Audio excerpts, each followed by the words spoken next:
Hi guys! Good morning! Hindi na pala. Good afternoon na pala. Pero good morning dyan sa Pilipinas.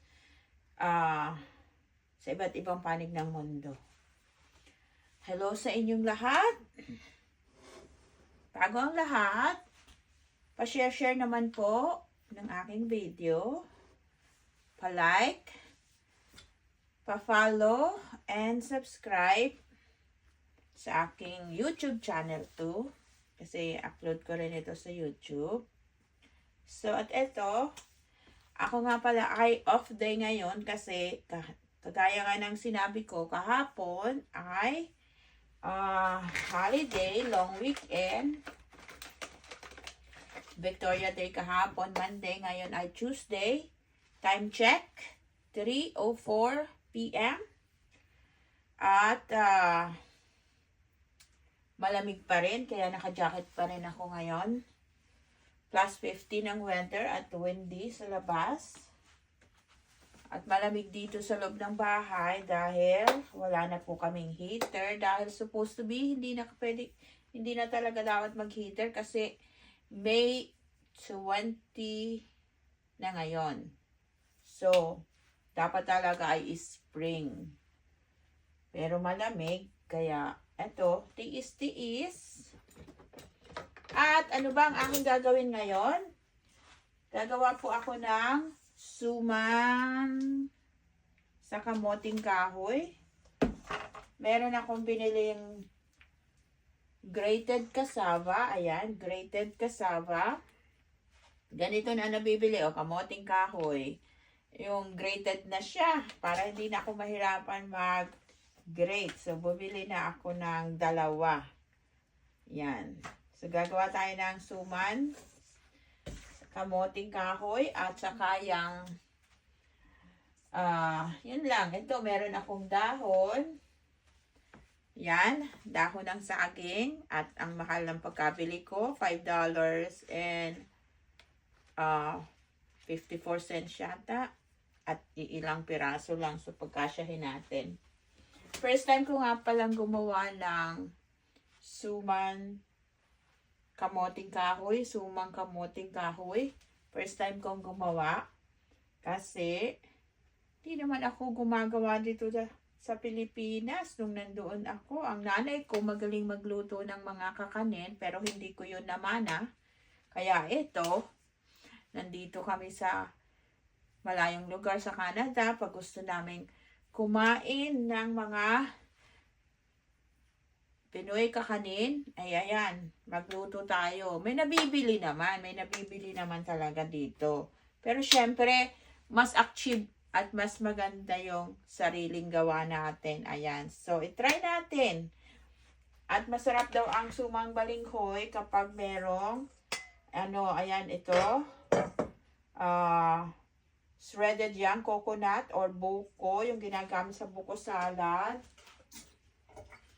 Binibili rin ito. So, lahat dito ay binibili. So, at ito gagamit ako ng red sugar, natural and traditional red sugar. Binili naman natin to doon sa Asian store. At meron ako namang brown sugar at antigas. Naninigas kasi nga malamig dito. Unahin muna natin ang paggawa ng, anong tawag doon? Bukayo na isasama natin doon para mas masarap. Lalo ang ating sumang kamoting kahoy or sumang balinghoy. So, lagyan natin ng tubig, konting tubig. Tapos, lagyan natin itong red sugar. Yan, tansya-tansya lang. Siguro mga cup ito. Kasi lalagyan pa rin naman natin ng sugar yung suman sa balinghoy. Para naman hindi masyadong matamis. At ating halu-haluin. Yan, para pagka matunaw na ito, ilagay natin itong buko para makagawa tayo ng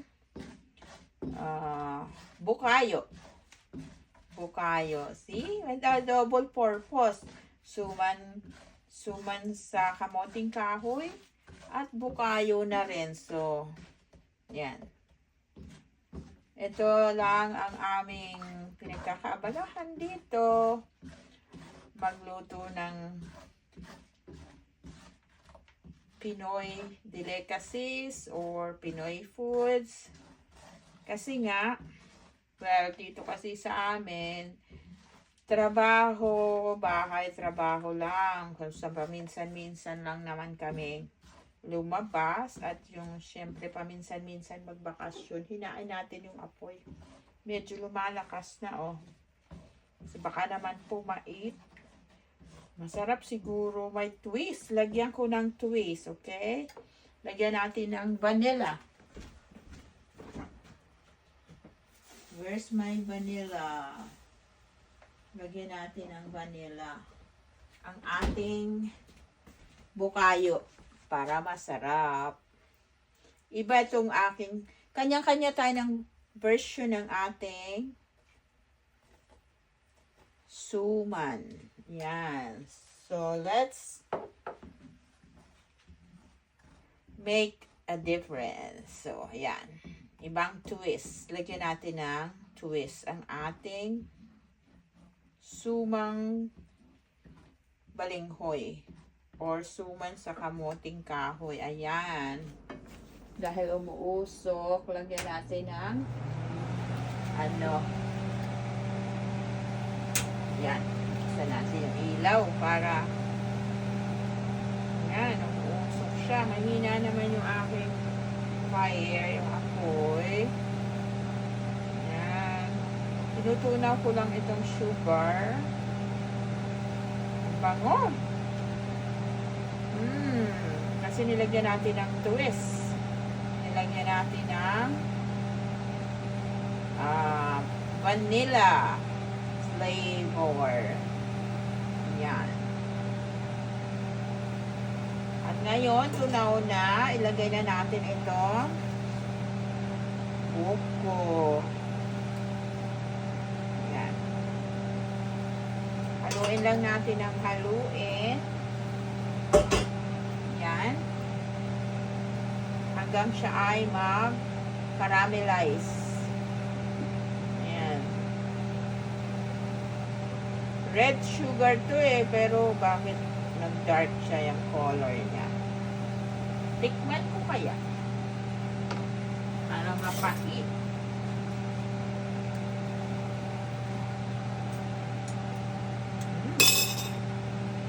Para siyang molasses pala.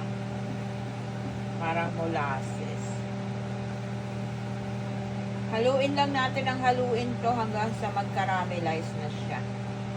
So, dahil matamis na ito, hindi ko na masyadong dadamihan ng sugar ito. Kasi baka naman mapasobra ang tamis. Pero sa bagay, atin naman itong i-steam o pakukuluan sa tubig, baka naman mawala din yung tamis niya. Hindi naman kasi pwede ako ng sobrang tamis. Sinubukan ko lang gumawa ng suman sa balinghoy. Para naman, maiba naman. Siyempre, ganun talaga ang mga tao nakatira, yung mga katulad nating mga nasa abroad. Para makatikim tayo ng mga kakanin na galing Pilipinas, matikman natin ang mga kakaning Pinoy, ay gumawa tayo ng sariling atin. Ayan. May nabibili naman, kaya lang mabuti na yung gumawa tayo ng sarili nating atin. Kasi syempre minsan, pag bumili tayo, masarap. Natikman natin, masarap. Pero kaya naman natin gawin, di ba? At saka mahal pa pag binili natin. Mas mahal yon. Minsan, di tayo satisfied kasi yung nabili natin, parang nakulangan tayo sa panlasa or hindi tayo nasarapan. Alam mo naman tayo, syempre kanya-kanya tayo ng taste Kaya, sumubok din tayo ng sarili nating gawa. Yan. Atin lang itong ika-caramelize. Yan. Red sugar ito red. Pero, bakit naging dark? Ano to, molasses pala. Kung sa atin ay molasses. So, atin lang patutuyo-tuyuin. Kasi ganun yung bukayo, di ba? Dapat pala konti lang tubig ang ganyan talaga pag first time na gumawa ng kakanin. First time kong gumawa. Kaya hindi ko pa alam. So, first time kong gumawa ng suman sa balinghoy. Kasi nung araw naman, hindi ba ako, at although yung nanay ko magaling magluto ng mga kakanin, pero hindi ako interested. Gano'n naman tayo, yung mga bata pa tayo. Hindi tayo interested sa ginagawa ng ating mga nanay. Tapos ngayon, Nay, nasa heaven na kasi ang nanay ko. Sana nakikita mo to. Gumagawa ko ng kakanin. Hindi ko na pag-aralan yung mga kakanin mong ginagawa. Pero ito, tinatry ko. May mga ano naman YouTube University. Kaya, manood muna tayo sa YouTube. So, ayan.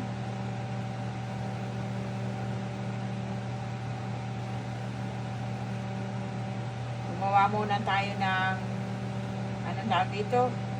Bukayo. At pala, kunting tubig lang nilagay ko naparami yata. Tagal umano. Ang tagal matuyo. Kailangan to yung lumambot. Anong tawag? Caramelize. Yan. Hintayin natin. Ganyan talaga. Tapos, habang ako'y kailangan to halo ng halo para hindi masunog Ito naman, ilalagay ko na dito. Hindi ko na siya pipigain. Iba-iba yung napanood kong version. Yung iba pinipiga. Yung iba naman, hindi na pinipiga. Kasi mas maganda raw yung hindi pinipiga yung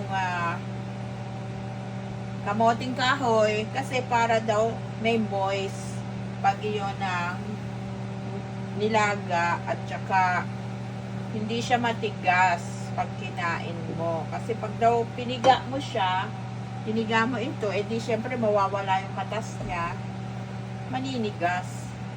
So, pag daw basa-basa pa yung kasaba natin, malambot siya pag ating. So, let's try na hindi natin pigain yung kamote. Kasi may napanood din ako sa YouTube na pinipiga nila. So, ito, try natin na hindi piniga. Kaya lang itong aking bukayo, ayan, masabaw pa. Na parami yata yung aking sabaw. At maitim yung aking pero mabango. Maitim yung aking sugar Ganun pala yung kulay ng sugar. Nakala ko red, pero bakit ganyan itim ang kinalabasan? So, pakatihin ko lang yung tubig para pagtuyo na siya, set aside ko na siya. Pero kailangan haluin para hindi masunog. Kasi baka pumait pag nasunog. Kaya ano natin. Ayan.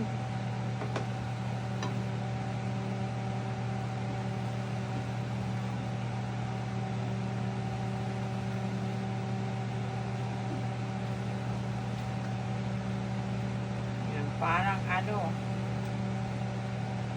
ay nako, dapat di ko na lang ginamit yung red sugar para naman itong nagmukha na siyang dinuguan. Pero masarap yung amoy masarap.